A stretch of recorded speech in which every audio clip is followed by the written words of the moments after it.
நேற்று கரூரில் தாவேகா தலைவர் விஜய் பரப்புரை செஞ்சார். அந்த பரப்புரையில் கூட்ட நெரிசலில் அது மிதிச்செல்லாம் போயிருக்காங்க, ஸ்டாம்பீட் நடந்திருக்குன்னு சொல்கிறாங்க. அதில் 39 பேர் இறந்துருக்கிறாங்க. பல குழந்தைகள், 6-7 குழந்தைகளுக்கு மேலே இறந்துருக்கிறதா செய்திகள் வந்திருக்கு. உண்மையிலேயே நடந்தது என்ன? இதுக்கு யார் காரணம்?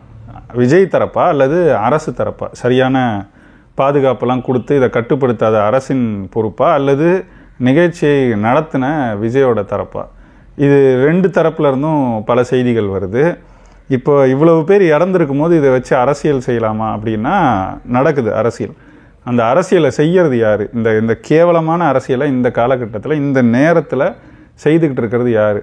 விஜய் உண்மையிலேயே அவருடைய கடமையை செஞ்சிருக்காரா? அதை பற்றி தான் இந்த காணொலியில் விரிவாக பேச போகிறோம். வாங்க பேசலாம்.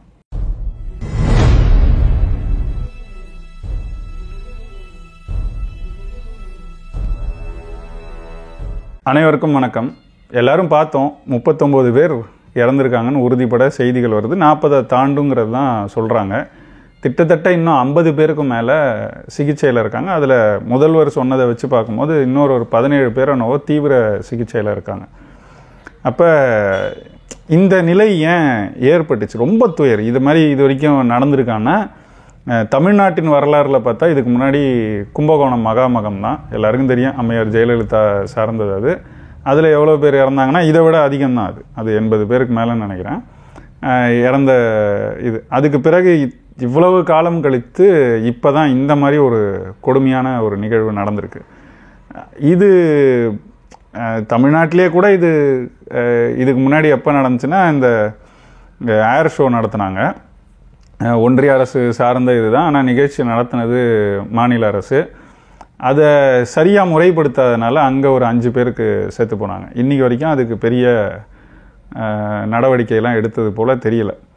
அண்மையில் பார்த்திங்கன்னா ஐபிஎல் முதல் முறையாக பெங்களூரு அணி வென்ற உடனே அங்கே அந்த சின்னசாமி அந்த அரங்கில் ஒரு நிகழ்வு நடத்துகிறாங்க. அது திடீர்னு நடத்துனது. முன்னாடி நாள் வெல்றாங்க, அடுத்த நாள் நிகழ்ச்சி நடத்துகிறாங்க. அதுவே பிழை. அது நடத்தின உடனே முதல்வர், துணை முதல்வர்னு எல்லாரும் போகிறாங்கன்ன உடனே பெரிய அளவுக்கு வந்தாங்க. அங்கே ஒரு இவ்வளவு இல்லை, அங்கே கூட கம்மி தான். அது 11 பேர் நினைக்கிறேன் அங்கே இறந்தது. அப்போ இப்படி நிகழ்வுகள் தொடர்ந்து நடந்துக்கிட்டு தான் இருக்குது. அதுவும் இந்தியா மாதிரி அதிகமான மக்கள் தொகை கொண்ட நாட்டில் இந்த மாதிரி நிகழ்வுகள் அடிக்கடி நடக்கிறதும், அதை மக்கள் ரொம்ப எளிமையாக கடந்து போயிட்டு திரும்பவும் அதே மாதிரி இருக்கிறதும் தான் பெருஞ்சிக்கலாக இருக்குது. இப்போ இந்த துயரில் உயிரிழந்தவங்க அவங்க குடும்பங்களுக்கு ஆழ்ந்த இரங்கலை தெரிவிச்சுக்கணும். வேறு ஒன்றும் பெருசாக நம்மளால் செஞ்சிட முடியாது. அங்கே களத்தில் போயிருக்காங்க. உடனேவே இந்த நிகழ்வு நடந்த உடனேவே எல்லா கட்சி தலைவர்களும் அவங்களோட இரங்கலை தெரிவிச்சிருக்காங்க. மோடி கூட உடனே தெரிவித்தார். இதெல்லாம் நடந்துச்சுன்னு பார்த்தோம். இப்போ இதில் நடந்தது என்ன அப்படின்னா, நான் நேற்று சரியாக இதெல்லாம் நடக்கிற நேரத்தில் தந்தி தொலைக்காட்சி விவாதத்தில் நான் கலந்துக்கிறது போல் இருந்துச்சு. அதனால் அதுக்கு போயிருந்தேன். அவங்க கொஞ்சம் சீக்கிரமாக 8 மணிக்கு தொடங்குறவங்க இன்றைக்கி 7:30க்கே தொடங்கலாம். நாமக்கல்ல அதிமுகவையும் அவர் தாக்கி பேசியிருக்கிறாரு. அதனால் அதிமுக தரப்புலேருந்து நாங்கள் ஆள் கூப்பிட்றோம், அதனால் சீக்கிரம் வாங்க அப்படின்னு சொல்லி சொன்னாங்கன்ட்டு நான் போனேன். கொஞ்சம் விரைந்தே போயிடுவோன்னு 7:15க்கே நான் போயிட்டேன். போன உடனே நான் உள்ளே நுழைகிறேன். அங்கே தந்தி அலுவலகத்திலே எல்லாருமே தொலைக்காட்சியை பார்த்துக்கிட்டு ரொம்ப வருத்தத்தோட தொலைக்காட்சியை பார்த்துட்டு இருந்தாங்க. ஏன்னா போய் பார்த்தா விஜய் பேச தொடங்கிட்டார். கரூரில் முதல் முறை தடைப்பட்டிருக்கு. அப்போ தான் நாங்கள் உள்ளே போகிறோம். முதல் முறை தடைப்பட்டது அங்கே ஏதோ சிக்கல்னு தெரிஞ்சுக்கிறாங்க, தடைப்படுது. அதுக்கப்புறம் அவங்களெல்லாம் கவனிச்சுட்டு திரும்ப பேச தொடங்குறாரு. திரும்பவும் தடைப்படுது. அதுக்கப்புறம் திரும்ப கொஞ்ச நேரத்தில் பேச தொடங்குறாரு. அதாவது ஏன் தடைப்பட்டுதுங்கிறத நீங்கள் நல்லா பார்த்தீங்கன்னா உங்களுக்கு செய்திகள் புரியும். அங்கே தடைப்படுறதுக்கு காரணம் ஏன்னு தங்கள் தலைவனை, தங்கள் என்ன சொல்கிறது, திரையில் நம்ம பார்த்து ரசித்த ஒரு கலைஞனை நேரில் பார்க்குறோங்கிற ஒரு ஆர்வத்தில் ஏன்னு கத்துறதுக்கும் ஓ ஐயையோ அப்படின்னு கத்துறதுக்கும் ஒரு வேறுபாடு இருக்குது. அந்த சத்தங்கள் வரும்போது அப்போ அது என்னன்னு அவங்களால தொடர முடியாத அளவுக்கு சத்தம் வரதான் நிறுத்துகிறாங்க. முதல் முறை நிறுத்துகிறாங்க, அப்புறம் ஆம்புலன்ஸ்லாம் வருது, இதெல்லாம் நடக்குது. அதுக்கப்புறமா 2வது முறை நிறுத்துகிறாங்க. அப்போவும் தண்ணி பாட்டில் தூக்கி போடுறதெல்லாம் நம்ம பார்த்துருப்போம். அதை பார்க்கும்போதே எனக்கு பெரிய வருத்தம் இருந்துச்சு. அதாவது இதே நாட்டில் தான், இதே தமிழ்நாட்டில் தான் சுயமரியாதை இயக்கம் கண்டோம், நூற்றாண்டு கொண்டாடிக்கிட்டு இருக்காங்க இந்த ஆண்டு. 1925 சுயமரியாதை இயக்கத்தை அவரோட பேரன் தான் இப்போது நின்று பேசிக்கிட்டு இருக்கார். அந்த ஈவேரா தொடங்கினார், அதை வந்து நூற்றாண்டை கொண்டாடிக்கிட்டு இருக்காங்க. ஆனால் இந்த அளவுக்கு, அதாவது தண்ணி பாட்டில் இப்படி தூக்கி போடுறாங்க, அதை பிடிச்சி குடிக்கிற நிலையில் நம்ம மக்கள் இருக்கிறாங்களே, அவங்களோட தன்மானத்துக்கு ஒரு இழுக்கு தானே அது. அப்படி தான். ஆனால் அந்த நேரத்தில் அங்கே உண்மையில் என்ன நடக்குது, பின்னாடி என்ன நடந்துக்கிட்டு இருக்குன்னு நமக்கு தெரியல. ஏன்னா இப்போ காட்சி என்ன காட்டுறாங்களோ தொலைக்காட்சியில் அதை தான் பார்க்க முடியும். நேரில் இருந்தால் கூட நமக்கு இருக்கிற இடத்த சுற்றி தான் தெரியும், இன்னும் கொஞ்சம் தள்ளி என்ன நடக்குதுன்னு கூட தெரியாது. அதே மாதிரி தான் இவங்களுக்கும் காட்சிகள் முழுமையாக வரல. பிறகு வந்த காட்சிகளை பார்க்கும்போது தான் உண்மையிலேயே என்ன நடந்துச்சுன்றது நமக்கு தெரியுது. அங்கே இந்த ஜென்ரேட்டரை வச்சுருக்கிறாங்க, அதை சுற்றி ஒரு தகர தட்டுகள் ஷீட்டை வச்சு கட்டி இது பண்ணியிருக்க தடுப்பு உருவாக்கியிருக்கிறாங்க. அந்த ஜென்ரேட்டர் பக்கம் யாரும் போயிடக்கூடாதுன்றதுக்காக. இந்த கூட்ட நெரிசல் அப்படியே அடர்த்தியாக இருக்காங்க. அது வந்து இதில் ஒரு குற்றச்சாட்டு வருது, என்னென்னா தாவேக்கா மேலே தப்பா திமுக மேலே தப்பா அப்படின்னா, தாவேக்கா ஒரு 10,000 பேர் கூடுவாங்க அப்படின்னு சொல்லி இவ்வளவு சதுரடியில் எங்களுக்கு இடம் வேணும்னு கேட்டிருக்கிறாங்க. அவங்க அனுமதி கோரும் போதே 2 இடங்களை குறிப்பிட்டு கேட்குறாங்க. அந்த 2 இடங்களில் தரலை, திமுக வேறு இடத்துல கொடுத்துச்சு அப்படிங்கிறாங்க. அப்போது வேறு இடத்துல கொடுத்தது திமுகவோட தவறுன்னு வச்சுக்கோமே. அவங்க ஏன் கொடுத்தாங்கன்னு அவங்க தரப்பில் விளக்கம் என்னென்னா, அந்த இடத்துல தான் இதுக்கு முன்னாடி எடப்பாடிக்கு 1 வாரம் 10 நாள் முன்னாடி கூட கொடுத்துருக்கோம், அங்கே இதே மாதிரி அவரும் ரோட் ஷோ நடத்திட்டு போனார், அங்கே எந்த சிக்கல் இல்லைங்கிறதுனால கொடுத்தோன்னு திமுக தரப்பில் சொல்கிறாங்க. இப்போ அந்த இடத்துல 10,000 பேர் நிற்கலாமான்னு தாராளமாக நிற்கலாம். ஏன்னா அது 2 பக்கம் சாலையை மறித்து தான் முழு அந்த சாலையுமே இவங்களுக்கு தான் கொடுத்துருக்குறாங்க. கொடுத்துருக்கும்போது அங்கே 10,000 பேர் நிற்கலாம். ஆனால் அங்கே வந்தது எவ்வளவு பேர்னா 30,000 to 35,000 பேர் வந்திருப்பாங்க அப்படின்னு தான் சொல்கிறாங்க. 30-35,000 பேர் அந்த இடம் தாங்குமானா நெரிசலோடு தாங்கும். அது பெரிய சாலை தான், இன்னும் விரிஞ்சு இருந்திருந்தாங்கன்னா அந்த மாதிரி சிக்கல் வராது. ஆனால் என்னென்னா எல்லாரும் அடர்த்தியாக, அவர் விஜய் இருக்காருன்னா அதுக்கு நெருக்கமாக வரணும்னு எல்லாரும் முயற்சி செய்யும் போது அவ்வளவு பேரை தாங்குகிற சக்தி அங்கே இல்லை. இங்கே சாலையை பார்த்திங்கன்னா அங்கே டிவைடர் இருக்குது, இந்த பக்கம் குறைஞ்சது ஒரு 2 லேன் இருக்கிற மாதிரி சாலை தான். இந்த பக்கம் 2-3 லேன், இந்த பக்கம் 2-3 லேன், அப்படி தான் இருக்குது அந்த சாலை. இதை விட பெரிய சாலை கரூர் மாதிரி ஊர்களில் பெருசாக இருக்க வாய்ப்பு இல்லை. இதை விட பெருசாக எங்கே கிடைக்கணும்னா அவங்க ஹைவே பக்கம் வெளியில் ஊரை விட்டு வெளியில் வரணும், அல்லதுன்னா அங்கேயே வேறு ஏதாவது வேணும்னா திடல்கள் தான், ஏதாவது கிரவுண்டு தான் எடுத்து கொடுத்துருக்கணும். கிரவுண்ட்லேயும் இதை விட பெரிய சிக்கலாகும். அதனால் இதுக்கு மேலே எனக்கு தெரிஞ்சு கரூரில் பெரிய இடங்கள் இருந்திருக்க வாய்ப்பு இல்லைன்னு வச்சுக்கோங்க. இவங்க கேட்ட இடங்களை கொடுத்துருந்தாலும் திட்டத்தட்ட இதை விட இன்னும் கொஞ்சம் பெருசாக இருந்திருக்கலாம். அந்த இடமும் 35,000 பேரை தாங்குமான்னா கடினம் தான். அப்போ சிக்கல் வந்து இவங்க கேட்ட இடத்துல மாற்றி அவங்க வேறு இடத்துல கொடுத்தாங்கன்றது, அவங்க அந்த இடத்துல ஏற்கனவே எடப்பாடி நடத்திட்டு போனார், உங்களுக்கு என்ன சிக்கல்னு கேட்குறாங்க. அடுத்து இவங்க 10,000 பேர் வருவாங்கன்னு சொன்ன இடத்துல 30-35,000 பேர் வராங்க. அப்போ 3 மடங்கு அதிகமாக வருதுன்னா அதுக்கு யார் பொறுப்பு அப்படிங்கிற கேள்வியை திமுக தரப்பில் வைக்கிறாங்க. இப்போ இதுவே ஒரு அரசியல் தான் இங்கே நடந்துருச்சு. இப்போ நடக்கிறதுக்கு முன்னாடி தான் இதை தடுத்துருக்கணும். 10,000 பேருக்கு மேலே வராங்கன்னா நாங்கள் தடுக்க போகிறோம், இனிமேல் உள்ளே வர இடங்களையே வந்து மறிச்சிருவோம் அப்படின்ட்டு காவல்துறை தரப்பில் அரசு தரப்பில் செஞ்சுருந்தா இது வந்து இந்த மாதிரி சிக்கல் நடந்திருக்காது. ஆனால் என்ன நடந்திருக்குன்னா தாவேகா தரப்பில் பார்த்தீங்களா நாங்கள் நிறைய பேர் கூடுறோம், பயந்து எங்களை கூட விடாமல் பண்ணுறாங்கன்னு தாவேகா தரப்பில் சொல்கிறதுக்கும் வாய்ப்பு இருக்குது. அதனால் இது ஒரு மாதிரியான ஒரு என்ன சொல்கிறது, ஒரு அரசியல் விளையாட்டாக தான் இருக்குது இந்த கூட்டம் கூடுறதும் இல்லை கூட்டப்படுறதும். ஏன்னா நாகையில் குறைவாக இருந்ததுங்கிற ஒரு பேச்சு குறைஞ்சிருச்சு, பார்த்தீங்களா திருச்சியில் பயங்கரமாக வந்துச்சு, ஒரு நாள் தான் அது, அடுத்த நாளே குறைஞ்சிருச்சுன்ன உடனே அடுத்து நடக்கும்போது அந்த மாதிரி நடந்துடக்கூடாதுங்கிற ஒரு உணர்வும் அவங்களுக்கு இருந்து இன்னும் நிறைய பேர் கூடணுங்கிற முயற்சிகள்லையும் அவங்க ஈடுபட்டதாக தெரியுது. ஏன்னா கூட்டத்துக்கு ஒரு நாள் முன்னாடி அவங்க பொறுப்பாளர் பேசின தண்ணி பாட்டில்லாம் ரெடி பண்ணி அனுப்பும்போது நிறைய பேரை நாங்கள் கூட்டிகிட்டு வருவோம்னு அவர் பேசுகிறார். அவரே சொல்லிட்டு இல்லை அவங்களே வருவாங்கன்னு அப்புறம் அதை மாற்றி சொல்கிறார். அப்போ இதெல்லாம் வந்து ஒரு அரசியல் குழப்பங்களை விளைவிக்கிற செய்திகளாக இருக்குது. அப்போ இதெல்லாத்தையும் நம்ம ஓரமாக வச்சுட்டு உண்மையில் என்ன நடந்துச்சுன்னா, நான் சொன்ன அந்த ஜென்ரேட்டர் அதுக்கு போட்டிருந்த தடுப்பு இருக்கு இல்லையா, மக்கள் அப்படியே அந்த சாலை முழுகும் அப்படியே நிற்கிறாங்க, அப்படியே மொத்தமாக மக்கள் நிற்கிறாங்க. அப்போ விஜயோட வண்டி வரணும்னா அதுக்கு ஒரு இடம் வேணும்ல. அப்போ என்ன செய்வாங்க, விஜய் வண்டி அதுக்கு முன்னாடி ஒரு டெம்போ டிராவலர், அதுக்கு முன்னாடி புஷி ஆனந்த் ஒரு மகிழுந்தில் காரில் வந்ததாக சொல்கிறாங்க. புஷி ஆனந்த் கார் முதல் வரும்போது அதுக்கு இடம் இல்லை. அதனால் என்ன பண்ணுறாங்க, தள்ளி விட பார்க்குறாங்க. தள்ளி விடும்போது நகர்த்த முடியாமல் வேறு வழி இல்லாமல் காவல்துறை தடியடி நடத்துகிறாங்க. அங்கே அந்த தடியடி நடத்தி அந்த இடத்த அப்படி அதுக்கான வழியை ஏற்படுத்தி கொடுக்குறாங்களே, அந்த ஏற்படுத்தி கொடுக்கும்போது இப்படி நமக்கு பார்க்கும்போது அது வழி ஏற்படுத்தி கொடுக்குறாங்க. அதுக்கு வலதுபுறத்தில் அங்கே தான் அந்த ஜென்ரேட்டருக்கான தடுப்போட ஜென்ரேட்டர் இருக்குது. அப்போ என்ன ஆகுதுன்னா, மக்கள் போட்டு அழுத்தும் போது வேறு வழி இல்லாமல் அந்த தடுப்பை உடச்சிக்கிட்டு பல பேர் உள்ளே போகிறாங்க. அதுக்கான காட்சிகள்லாம் இருக்குது. அப்போ அது உள்ளே போகிறாங்க. அது போய் நீங்கள் அந்த காணொலி இருக்குது, அதுக்கு போகிறாங்க. அந்த ஜென்ரேட்டர் மேலே ஜென்ரேட்டர் சுற்றிலாம் மக்கள் போன உடனே ஜென்ரேட்டர் ஆஃப் ஆகிடுது.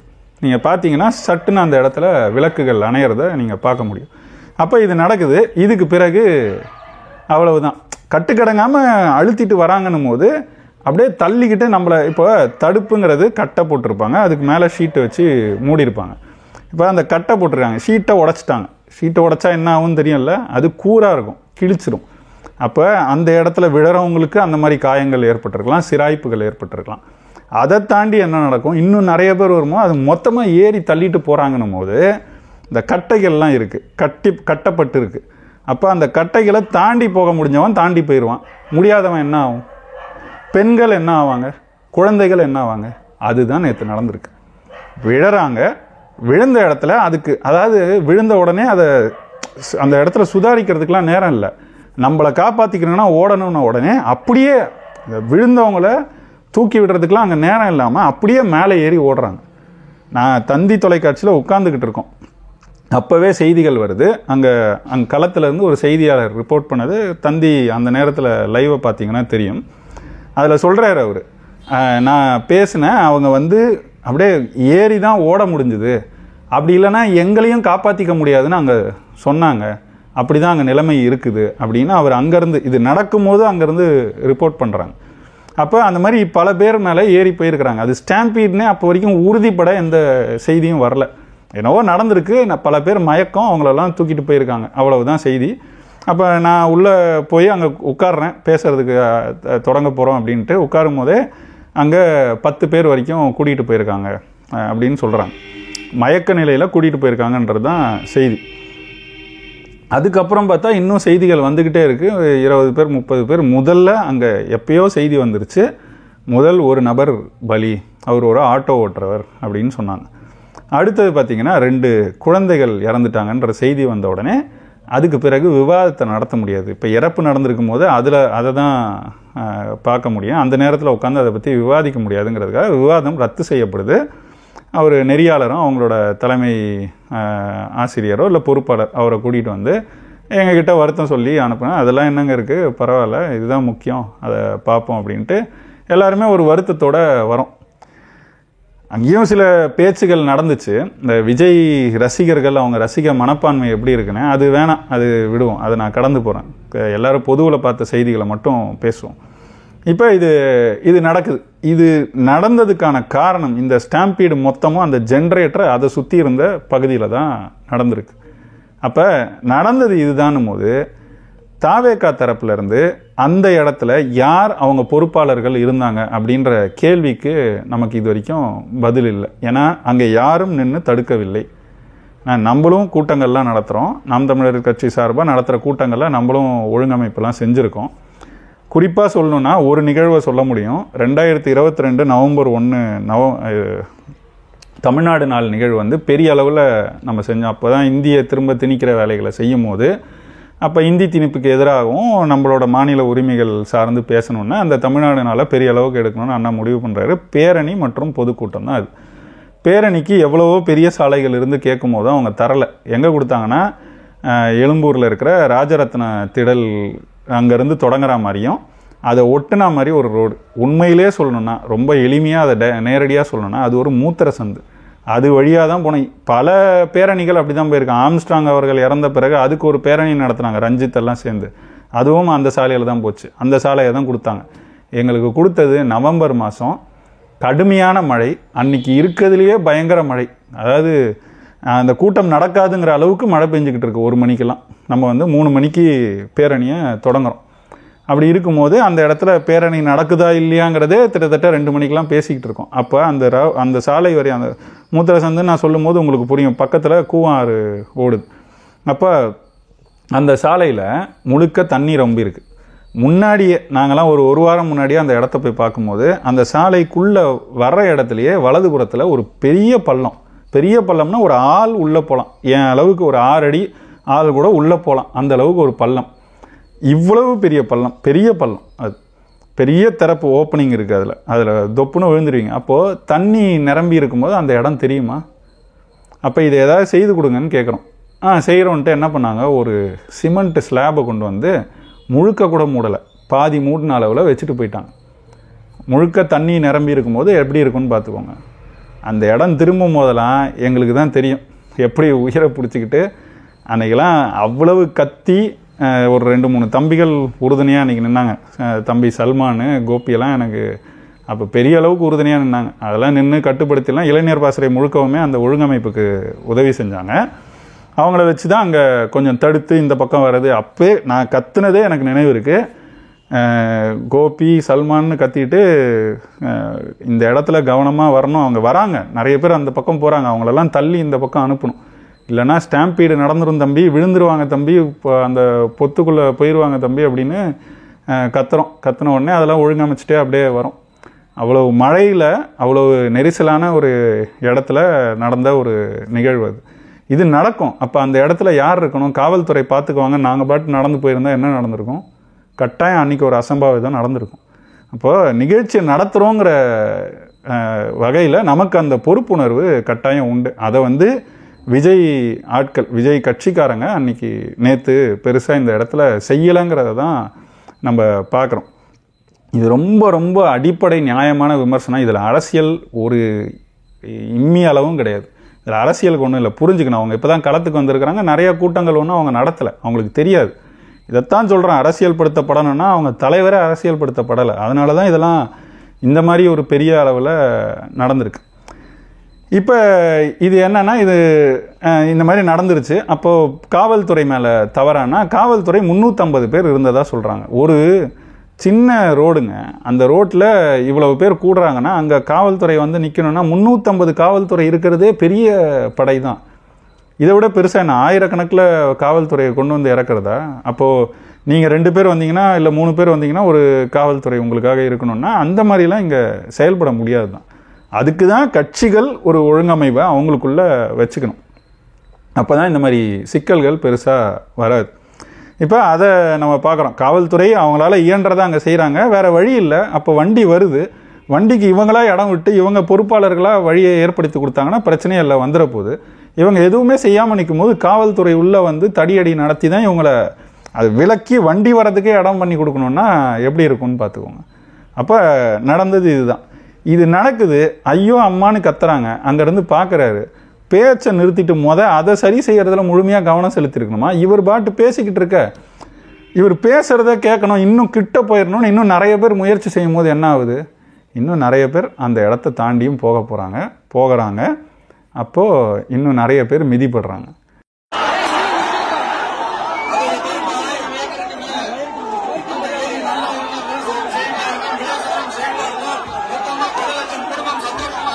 அங்கே மிதிப்பட்டவங்களை எடுத்து காப்பாற்றுறதுக்கான வழி திரும்ப ஏற்படுத்த வேண்டியிருக்கு. அப்போ அது என்ன செய்யும்? அப்போ இந்த மாதிரி நடந்துருச்சுங்கிற செய்தி வருதா, உடனே அதை நிறுத்திருக்கணும், அந்த இடத்துல அதை கையாண்டிருக்கணும். ஒரு சிச்சுவேஷன் ஹேப்பன்ட், அப்போ அதை கையாளுறதுக்குள்ள கவனம் செலுத்தாமல் தொடர்ந்து பேசுறதுக்கு முயற்சி செஞ்சுக்கிட்டே இருக்கிறது ஒரு சரியான தலைமை பண்பாக அந்த இடத்துல நம்ம பார்க்கல. அதை வெறும் விஜய்க்கு எந்த அளவுக்கு செய்திகளை சொன்னாங்கன்னு தெரில. விஜய்க்கு தெரியலன்னா அதை சொல்லியிருக்க வேண்டியது ஆதவ அர்ஜுனா போன்ற அங்கே இருந்தவங்க மற்றவங்க தான். அதை ஏன் செய்தியே சொல்லலைன்னா இந்த இடத்துல அவங்க ஆட்கள் இருந்திருந்தா முழுமையாக தெரிஞ்சிருக்கும். அவர் கேட்குறாரு, ஆம்புலன்ஸில் என்னப்பா நம்ம கொடி இருக்குன்னு. விசாரிக்கிறேன், சொல்கிறாங்க 10லேருந்து 12 ஆம்புலன்ஸ் இவங்க ஆளுங்களே எங்கே போனாலும் ரெடி பண்ணி வைக்கிறாங்க அப்படின்னு. அப்போ ரெடி பண்ணி வச்ச ஆம்புலன்ஸில் இவங்க கொடியை மாட்டுறாங்க. இந்த செய்தி கூட தெரியாமல் தான் விஜய் அவர்கள் இந்த கூட்டங்களுக்கு போகிறாருன்னா நம்ம என்ன சொல்றதுக்கு இருக்கு? அதில் என்னப்பா ஆம்புலன்ஸ்ல நம்ம கொடி இருக்குது.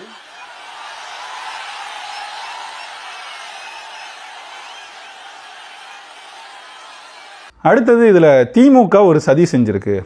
ஏன் திருச்சியில் நடக்காது, அதுக்கு முன்னாடி 2 மாநாட்டில் நடக்காது, அதுக்கு பிறகு அரியலூரில் நடக்காது, நாகப்பட்டினத்துலேயும் திருவாரூர்லேயும் நடக்காதது, ஏன் நாமக்கல்லில் நடக்காதது கரூரில் நடந்துச்சு? ஏன்னா அது செந்தில் பாலாஜியோட இடம். திமுக ஒரு சதியை செய்து விஜயை எப்படியாவது ஒடுக்க வேண்டும்ன்றதுக்காக இதை செஞ்சுருக்கு அப்படின்னு ஒரு பக்கம் தாவேக்காக்காரங்க பேசுகிறாங்க. எனக்கு ஒரே ஒரு கேள்வி தான், நல்ல கேள்வி கேளுங்க. இந்த கேள்வியை உங்களோட முக்கிய பொறுப்பாளர்கள் இருக்காங்களே, அதாவது விஜய் விடுங்க, விஜய்க்கு அடுத்து இருக்கிறாங்களே புசியானந்த், அல்லது துணை பொதுச் செயலாளர் ராஜ்மோகன், அல்லது ஆதவ் அர்ஜுனா, அருண்ராஜ், இன்னும் வேறு யார் அவங்க முக்கிய பொறுப்பாளர்கள், ஜான் ஆரோக்கியசாமி போன்ற யாரையாவது வந்து இந்த கருத்தை சொல்லுங்கள்.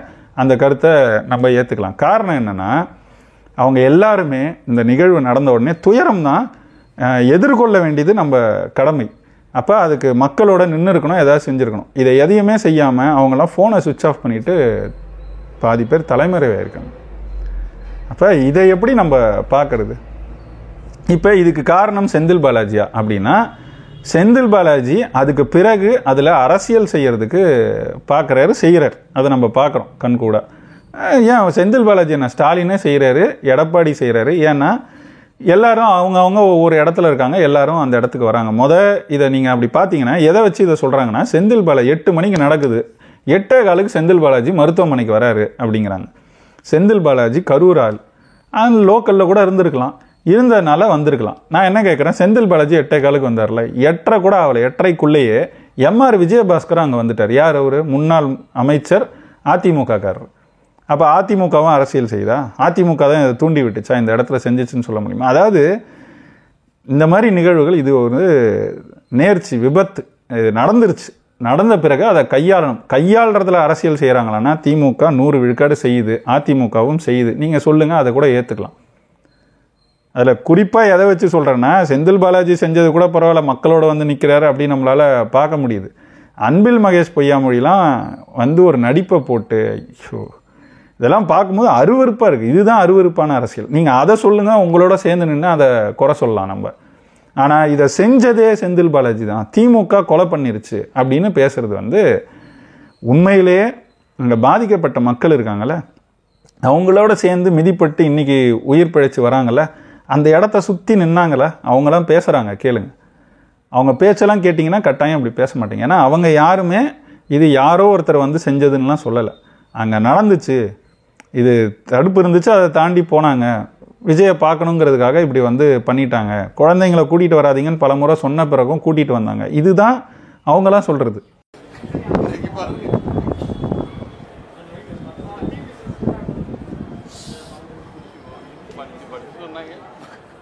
கண்டிஷன்ஸை ஃபாலோ பண்ணுங்கடா, கண்டிஷன்ஸை ஃபாலோ பண்ணுங்கடா.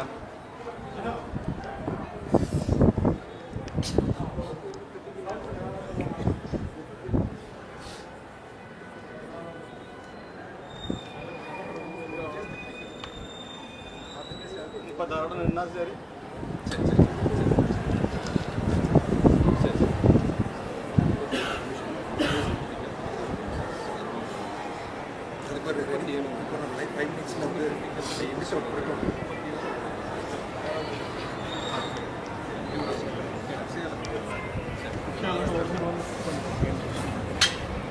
நீங்கள் ரொம்ப எளிமையாக ஒன்று கேட்குறேன், சரி இது இங்கே மட்டும்தான் நடந்திருக்க கூடுமானா, இது வரைக்கும் நீங்கள் நடத்தின ஒவ்வொரு கூட்டத்திலையும் நடந்திருக்கலாம், இதுக்கான வாய்ப்புகள் இருந்துச்சு. எப்படி சொல்கிறோம் அப்படின்னா, நாமக்கல்லில் கூட்டம் நடந்துச்சு, கரூரில் நடந்ததுக்கு சில மணி நேரங்கள் முன்னாடி நடந்த நாமக்கல் கூட்டம் இருக்குல்ல, அந்த கூட்டம் நடந்து முடிஞ்ச பிறகு வந்த காணொளி காட்சிகளை பார்த்தீங்களா, படங்களை பார்த்தீங்களா? ஒரு போர்க்களம், போர் முடிஞ்சு போனது போல் இருக்குது அந்த இடம். அவ்வளவு கொம்புகள், உங்கள் கட்சி கொடிகள், செருப்புகள், என்ன இல்லை எல்லாம் இருக்காங்க ரோட்டில். ரோடை காணும், அந்த அளவுக்கு ரோடை மறைக்கிற அளவுக்கு இப்படி எல்லாம் இருக்குது. அப்போ எந்த அளவில் நீங்கள் ஒரு ஒழுங்கமைவோடு வந்து போகிறீங்கன்றத அந்த காட்சிகளே காட்டுது. அப்போது இங்கே நடந்தது அங்கே கூட தான் நடந்திருக்கலாம். ரொம்ப எளிமையாக நீங்கள் நினச்சி பாருங்கள், ஒரு 10,000 பேர் கூடியிருக்காங்கன்னு வச்சுக்கோங்க. இப்படி தெருவில் முழுக்க செருப்புகள் இதெல்லாம் இருக்குது. நான் நடக்கிறேன், கால் தடுக்கி நான் விழுந்துட்டேன்னு வச்சுக்கோங்க, அங்கே அவ்வளவு பேர் இருக்கும்போது அவன் எல்லாம் முந்தி அடித்து விஜயை பார்க்கணுன்னு வரும்போது என்ன நடக்கும்? என் மேலே ஏறிட்டு போயிட்டே தான் இருப்பான். அவனுக்கு தெரியாது பல பேருக்கு நான் விழுந்திருக்கேன். ஏன்னா அவன் கால் வைக்கிற இடத்துலலாம் செருப்பு, துணின்னு ஏதோ ஒன்று தட்டுப்படும் போது அந்த மாதிரி ஏதோ நினச்சிட்டு போயிட்டே இருப்பாங்க. ஒன்றும் முழுக்க எல்லாம் வெளிச்சம் இருக்காது, கீழே என்ன இருக்குன்னு பார்க்குறதுக்கு. அப்போ இந்த அடிப்படை புரிதல் இல்லாமல் அவங்க அரசியல் செய்கிறாங்கன்னு சொல்லலாம், ஆனால் இந்த நிகழ்வையே அவங்க தான் சதி செஞ்சாங்கன்னு சொல்கிறது வந்து உண்மையிலே பரிதாபமாக இருக்குது. உங்களோட அரசியல் புரிதலை பார்க்கும்போது அப்படி பேசுறது மிக மிக பிழையானது. குறைந்தது இதுக்கு விசாரணை ஒரு ஆணையம் அமைச்சிருக்காங்க. ஒரு நபர், அம்மையார் அருணா ஜெகதீசன் இருக்காங்க இல்லையா, அவங்கள வச்சு, நீதியரசர் அவங்கள வச்சு ஒரு தனிநபர் ஆணையம் அமைச்சதா முதல்வர் அவர்கள் ஏற்கனவே அறிவிச்சிட்டார். அவங்க விசாரிச்சுட்டு சொல்லட்டும், அதுக்கு பிறகு இதை உறுதியாக சொல்லுவோம். அது வரைக்கும் இங்கே நடந்தது என்னன்றத களத்தில் ஏற்கனவே அங்கே அடிபட்டு மிதிப்பட்டு பிழைச்சி வந்திருக்கிறவங்க சொல்கிறதோ இல்லை அங்கே சுற்றி பார்த்தவங்க சொல்கிறதோ தான் நம்ம எடுத்துக்க முடியும். அவங்களே யாரும் இந்த மாதிரி ஒரு குற்றச்சாட்டை சொல்லாத போது எங்கேயோ உட்காந்துக்கிட்டு வர்ச்சுவல் வாரியர்ஸாக இருந்துக்கிட்டு இந்த மாதிரி ஒரு கேவலமான குற்றச்சாட்டை சொல்கிறதுங்கிறது ரொம்ப ரொம்ப பிழையானது. இன்றைக்கி நீங்கள் சொல்கிறத நாளைக்கு உங்களை சார்ந்து யாராவது சொல்லக்கூடும். நீங்கள் செஞ்சீங்கன்னு உங்களை யாராவது சொன்னால் அதை எப்படி எதிர்கொள்வீங்கன்னு சிந்திச்சு பாருங்கள். அதனால் அவங்க இழிவான அரசியல் செய்கிறதுனால நீங்களும் இழிவான அரசியல் செய்யணும்னு எந்த தேவையும் இல்லை. அதுக்கப்புறம் எதுக்கு அவங்களுக்கு மாற்றாக இன்னொரு கட்சியாக நீங்கள் வரணும்? அப்போ இந்த அரசியலை செய்கிறதுக்கு யாரும் தேவையில்லை. இந்த மண்ணில் ஏற்கனவே இந்த அரசியல் தான் இருக்குது, அதை துடை தெரியணும்னு தான் சொல்கிறோம். அப்போ அதே மாதிரி ஒரு அரசியலை செய்கிறதுக்கு எதுக்கு இன்னொரு கூட்டம்? அதாவது முக்கிய பொறுப்பாளர்கள் யாரும் வாயே திறக்கலை. முதல்வர்கிட்ட இருந்து உடனே வருத்தம் வந்துருச்சு, மோடி வருத்தம் தெரிவிச்சிட்டாரு. அதே காலகட்டத்திலேயே அண்ணன் சீமான் மேடை ஏறி பேசும்போதே, எனக்கு தெரிஞ்ச அண்ணன் சீமான் தான் நினைக்கிறேன், பேச போகும்போதே அவருக்கு செய்தி சொன்ன உடனே அவர் கண்ணீர் வணக்கம்னு சொல்லிட்டு தான் நேற்று பேச்சையே தொடங்குறாரு. அவர் தருமபுரியில் நேற்று மலைகளின் மாநாட்டில். அதுக்கப்புறம் பார்த்தீங்கன்னா எடப்பாடி பழனிசாமி இன்னைக்கு வேற ஒரு வேலை திட்டம் இருந்தது, அதை ரத்து பண்ணிட்டு கரூருக்கு போறாருன்னு செய்தி வருது. எடப்பாடி வராருன்ற செய்தி வந்த உடனே கொஞ்ச நேரத்தில் ஸ்டாலின் நானும் அங்கே வரேன்ட்டு உடனே அவர் கிளம்பி வர்றாரு. அதுக்குள்ளே எல்லா அமைச்சர்களையும் அங்கே வர சொல்லிட்டாரு. அப்போ இது நடந்துக்கிட்டு இருக்கு. அப்போ வராங்க, அவங்களோட பேச்சுக்களை நம்ம கூர்ந்து கவனிச்சா கூட ரொம்ப அரசியலெல்லாம் பெருசாக அவங்க எதுவும் பேசலை இது வரைக்கும். ஆனால் அவங்க செயல்பாட்டில் சில அரசியல் தெரியுதுன்னு சொல்லுங்கள், உங்கள் மாதிரியே நானும் ஏற்றுக்கிறேன், அதில் எந்த குழப்பமும் இல்லை. ஆனால் செய்தது அவங்க தான், கொலை பண்ணிட்டாங்க அப்படின்னு சொல்கிறது ரொம்ப ரொம்ப பிழை. அப்போ அடுத்தது இதில் என்ன நடக்குதுன்னா, இவ்வளோ நடந்திருக்கு, தாவேகா தரப்பில் என்ன யார் பேசுனாங்கன்னு பார்த்தா யாருமே வாயை திறக்கல. நிகழ்வு நடந்த உடனே விஜய் கிளம்பி சென்னை போகிறாரு. அது எப்படிங்க ஏற்றுக்கிறீங்க? ஒரு இரங்கல் சொல்லலை, எந்த செய்தியும் இல்லை. அவர் சென்னைக்கு போய் பொறுமையாக அதுக்கு பிறகு தான் ஒரு அறிக்கை வருது அவர் பேரில். அண்ணன் சீமான் அங்கே பேச தொடங்கும் போது இரங்கல் சொன்னார். பேசி முடிச்சுட்டு வந்தவுடனே செய்தியாளர்கள் அவர்கிட்ட வந்து இதை பற்றி கேள்வி கேட்கும்போது உண்மையிலேயே விஜயும் அவர் தரப்பும் தாவேக்காவினரும் ரொம்ப உடஞ்சி போயிருப்பாங்க, அவங்களுக்கு ஆறுதல் சொல்கிறேன் அப்படின்னு சொல்லி தான் பேசியிருக்கிறார். உண்மையிலே உடஞ்சி போயிருப்பாங்கன்றதை நம்மளும் ஏற்றுக்கிறோம், அதுதான் உண்மை, அப்படி தான் இருக்கும். ஆனால் உங்களோட கடமை இல்லையா அவங்களுக்காக நிற்கிறது? உடனே ஒரு சொல் உங்கள் சார்பிலேருந்து ஒரு அறிக்கை வர்றதும், அடுத்தது அது எப்படிங்க மனசாட்சியே இல்லாமல் செய்தியாளரை சந்திக்கல போயிட்டீங்க, சரி, மனசாட்சியே இல்லாமல் நீங்கள் ஒரு வார்த்தை கூட அவங்கள பற்றி பேசாமல் அந்த ஊர்லேருந்து கிளம்பி வேறு ஊருக்கு, எல்லாரும் அந்த ஊருக்கு கிளம்பி வராங்க, நீங்கள் அந்த ஊர்லேருந்து கிளம்பி போகிறீங்கன்னா எப்படி அதை ஏற்றுக்க முடியுது? இது வரைக்கும் நான் சொன்னது எல்லாத்தையும் கூட பரவாயில்ல, அது ஏதோ அரசியல் புரிதல் இல்லை, அதனால் பக்குவம் அடையலை, அதனால் செய்கிறாங்கன்னு ஏற்றுக்கலாம். ஆனால் இதை ஏற்றுக்கவே முடியாது. இது அடிப்படை தலைமை பண்பு. ஒரு சிக்கல், அந்த சிக்கலுக்கு ஏதோ ஒரு வகையில் நம்ம காரணம், நம்மளை பார்க்க வந்து கூடி இத்தனை பேர் செத்து போயிருக்காங்க, அந்த இடத்துல நான் நிற்கணும்னு நின்று இருக்கணும். சரி, விஜய் வந்தால் கூட்டமாயிரும் அப்படின்னா, சரி, விஜய் வந்தால் மருத்துவமனையிலும் கூட்டமாயிரும், விஜய் வர வேணாம், பக்கத்தில் இருந்திருக்கலாம்ல. நடந்தது கரூரில், நாமக்கல்லையோ சேலத்துலையோ, என் திருச்சிக்கு போய் தானே போகிறாரு, திருச்சியிலையோ கூட தங்கிட்டு இந்த முதன்மை பொறுப்பாளர்களை களத்துக்கு அனுப்பி இந்த குடும்பங்களோடு இருக்க சொல்லிட்டு இறந்தவங்கள வீட்டுகளுக்கு இன்றைக்கி காலையிலே பார்த்தா 14 பிணங்கள் கொடுக்கப்பட்டுட்டாங்கன்னு சொன்னாங்க. அப்போ கொடுத்துட்டாங்கன்னா அவங்க வீட்டுக்கு போகிறது, அவங்களுக்கு இரங்கல் சொல்கிறது, இது முக்கியம் இல்லை? இதை விஜய் செஞ்சுருக்கணுமா இல்லையா? அவங்க பொறுப்பாளர்லாம் எதுக்கு ஃபோனை சுவிட்ச் ஆஃப் பண்ணிட்டு போனாங்க? அவங்க ஏன் களத்துக்கு வரல? அவங்க வந்தாலும் கூட்டம் வந்துருமா? இது என்ன மாதிரி மனநிலைங்க? இதை எப்படி ஏற்றுக்கிறது? எனக்கு மொத்தத்தில் இதுதான் ரொம்ப கோபத்தை ஏற்படுத்தினது. ஏன்னா அது ஒரு விபத்து நடந்துருச்சு, ஆனால் அது இப்படியா கையாளுறது? சுத்தமாக ஒரு தலைமை பண்பு இல்லாத ஒரு தலைமையின் செயல்பாடு தான் விஜயோட நேற்றைய செயல்பாடு. அதாவது அவர் இதுக்கு காரணம்லாம் நம்ம சொல்லலை, ஆனால் நடந்துச்சுன்னா அந்த இடத்துல வந்து நிற்கணும். ரொம்ப எளிமையாக கேட்குறாங்க, அந்த இடத்துல வந்து நின்று அவங்களுக்கு ஆறுதல் சொல்லிட்டு, இப்போ செந்தில் பாலாஜியும் அல்லது அதிமுக தரப்புலையும் ஏதாவது அதிமுக தரப்பு அன்பில் மகேஷ்லாம் நேற்று பேசுகிறாருன்னா அதுக்கு எதிர்வினையாக அவரோட பொறுப்பாளர்கள் ஒரு ராஜ்மோகனோ அல்லது அருண்ராஜோ அங்கே களத்திலிருந்து எதிர்வினை ஆற்றியிருந்தாங்கன்னா மக்கள் யார் பக்கம் நின்று இருப்பாங்க? உண்மையிலே தவறான அரசியல் நடக்குதுன்னா அதில் சரியான அரசியலை நீங்கள் காட்ட வேண்டியது உங்கள் பொறுப்பு தானே. அதை காட்டாமல் அங்கேருந்து புறமுகுதுகிட்டு ஓடுறீங்கன்னா அப்போ இதை எப்படி பார்க்கணும் நாங்கள்? இது எப்படிங்க ஒரு அரசியலாகும்? மக்களுக்கான அரசியல். உங்கள் விஜய் நான் வரேன், உயிரென வரேன் அப்படின்லாம் பேசுறது, உயிரே போச்சு அப்பயும் வரலையே. இந்த கேள்வியை கேட்பாங்களா இல்லையா? மாவட்டத்தில் இன்னைக்கு இந்த மாதிரி நடந்துருச்சு சரிங்களா. இதுக்கு ஆம்புலன்ஸ் எடுத்துட்டு வந்த வழியில கட்சிக்காரங்க துண்டை போட்டுட்டு அடிச்சு அண்ணன் வாயை உடைச்சிட்டாங்க. இது என்ன பிரச்சனை நடந்துச்சு? எங்க கைகாலெல்லாம் வலி, குழிகளை விழுந்து 100 குழந்தைங்க எத்தனை உயிரை காப்பாத்தி இருக்கிறோம். நீ எதுக்கு ஆம்புலன்ஸ் எடுத்துட்டு வந்தியா? யாரை கேட்டு வந்து அடிச்சு வாயை உடைச்சிட்டாங்க.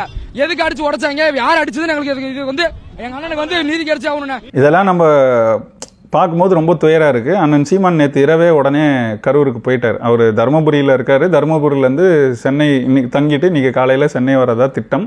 ஆனால் அந்த திட்டத்தை மாற்றிட்டு இரவே கரூருக்கு போயிட்டார். காலையில் போய் தான் மருத்துவமனையில் பார்க்குறாரு. இறந்தவங்களுக்கும் இரங்கல் சொல்ல போகிறார். அப்போ இது மாதிரி அடிப்படையாக எல்லாரும் செய்கிறாங்க. எடப்பாடியும் வரப்போகிறாரு, மற்றவங்களும் எப்படியும் வந்து அண்ணாமலை ஏதோ வேறு நாட்டில் இருந்தாராம் வராராம், உதயநிதி ஸ்டாலினும் எங்கோ துபாய் பக்கம் இருந்தாராம் அவரும் வராராம், எல்லாருமே வராங்க. அப்படின்னா கரூரை நோக்கி எல்லாரும் வர்றதுக்கு காரணம் அங்கே ஒரு பெருந்துயர் நடந்திருக்கு, அங்கே மக்களுக்காக வந்து நிற்கணும்னு. அடிப்படையில் எவ்வளோ கெட்டவனாக இருந்தாலும் மக்களுக்கான அரசியல் செய்கிறவங்க மக்களோட இந்த மாதிரி துயர் மிகுந்த நேரங்களில் இருக்கணுங்கிறது அடிப்படை. அதை குறைந்தது அதையாவது செய்கிறாங்க. அது கூட அரசியல் கொஞ்சம் செய்கிறாங்கன்னா அதை நீங்களே எதிர்க்கலாம், நாங்களும் எதிர்க்கிறோம். அதில் ஒன்றும் நமக்கு சிக்கல் இல்லை. இப்போ இவ்வளவு நடக்குதுல்ல, தாவேக்காக்காக பேசுகிறேன்னு ஒருத்தன் வாயை வச்சுக்கிட்டு வியாபாரம் பண்ணிக்கிட்டு இருந்தானே, ஒரு என்ன சொல்கிறது, அவனை யூடியூபர்னு சொல்கிறது கூட அசிங்கமாக தான் இருக்கு. ஏன்னா நம்மளும் யூடியூபர் அவனும் யூடியூபர்னா என்ன? நாங்களாம் என்ன வாயை வச்சு பிழைச்சிக்கிட்டா இருக்கோம்? எவனாவது காசு கொடுத்தா கண்டுபடி பேசிக்கிட்டா இருக்கோம்? சவுக்கு சங்கர்னு ஒருத்தர் இருப்பான்ல, எல்லாத்துக்கும் ஒரு கதை சொல்லுவானே, நேற்று இரவுலேருந்து ஒரு ட்வீட் இல்லை, இதை பற்றி வாயை திறக்காமல் அமைதியாக இருக்கிறவன் பட்டியல் போட்டிங்கன்னா இடத்துல அவன் பேர் தான் இருக்கும். தாவேக்காக்காரங்க நிறைய பேர் பேச தெரியாமல் பேசி தப்பாக பேசி தேவையில்லாத இந்த கான்ஸ்பிரசி தியரியெல்லாம் சொல்லிக்கிட்டு இருக்காங்கன்னா, எல்லாத்துக்கும் ட்வீட் போடுவான், எல்லாத்துக்கும் ஒரு கருத்து சொல்லுவான். இந்த வாயே திறக்காமல் இருக்கான். இது வரைக்கும் யாரை ஆதரிக்கிறீங்கன்னு நீங்கள் பார்த்துக்கோங்க. ரொம்ப ரொம்ப பிழையானவர்களை ஆதரிச்சதுனால தான் இன்றைக்கி வரைக்கும் நம்ம நாட்டு அரசியல் இப்படி இருக்குது. இன்றைக்கும் திமுகவை திட்டுறோம். அந்த திமுகவுக்கு இத்தனை ஆண்டுகள் வாக்கு போட்டதுனால தான் அந்த திமுகவும் அதிமுகவும் திரும்ப வந்து இந்த நாட்டை இந்த நிலையிலேயே வச்சுருக்கு. நாங்கள் தான் அரசியல் படுத்தினோம், நாங்கள் தான் படிக்க வச்சோம். நீங்கள் படிக்க வச்சா ஏன்டா மக்கள் இப்படி இருக்காங்க? பினராயி விஜயனுங்க, பாஜக வெல்லுது, ஒரு இடத்த வென்றுச்சு, எம்பி ஆகிட்டார் சுரேஷ் கோபி. இதெல்லாம் நடக்கும்போது பாஜக பெரிய அளவுக்கு வளர்ந்து வருதுன்னும் போது அவர்கிட்ட கேள்வி கேட்கும்போது, எங்களோட கல்வி அந்த இடங்களில் சரியாக போய் சேரலைன்னு நினைக்கிறோம், பாஜக வென்ற இடங்களில் கல்வியை சரி செய்ய நாங்கள் வேலை செய்வோம்னு பேசினார். இது அரசியல் பேச்சாக இருந்தாலும் அதில் அவர் ஏன் சொல்கிறாருன்னு உங்களுக்கு புரியுது. ஆனால் இங்கே கல்வியில் சிறந்த தமிழ்நாடுன்னு சொல்கிற இடத்துல தான் ரசிகர்கள் இப்படி மந்தையாக ஒரு நடிகர் வருகிறார் என்பதற்காக அவரை காண இப்படி போகிறாங்க. அப்போ நீ என்ன லட்சணத்தில் படிக்க வச்சுருக்கன்னு தெரிஞ்சுக்கோ. அங்கே அரசியலாக ஒருத்தன் வென்றாலே நாங்கள் சரியாக படிக்க வைக்கலன்னு அவங்க முதல்வர் சொல்கிறாரு. நாங்கள் தான் படிக்க வச்சோன்னு பீத்திக்கிற இவங்க ஆட்சியில் தான் இப்படி ஒரு ரசிக மனப்பான்மையாக வளர்த்து வச்சுருக்கிறாங்க. அப்போ இந்த இழிவெல்லாம் நீங்கணும்னா சரியான அரசியல் இங்கே மலர்ந்தே ஆக வேண்டும். அதுக்கு எல்லாரும் வேலை செய்யணும். விஜயும் செய்வார்னு நினச்சோம்.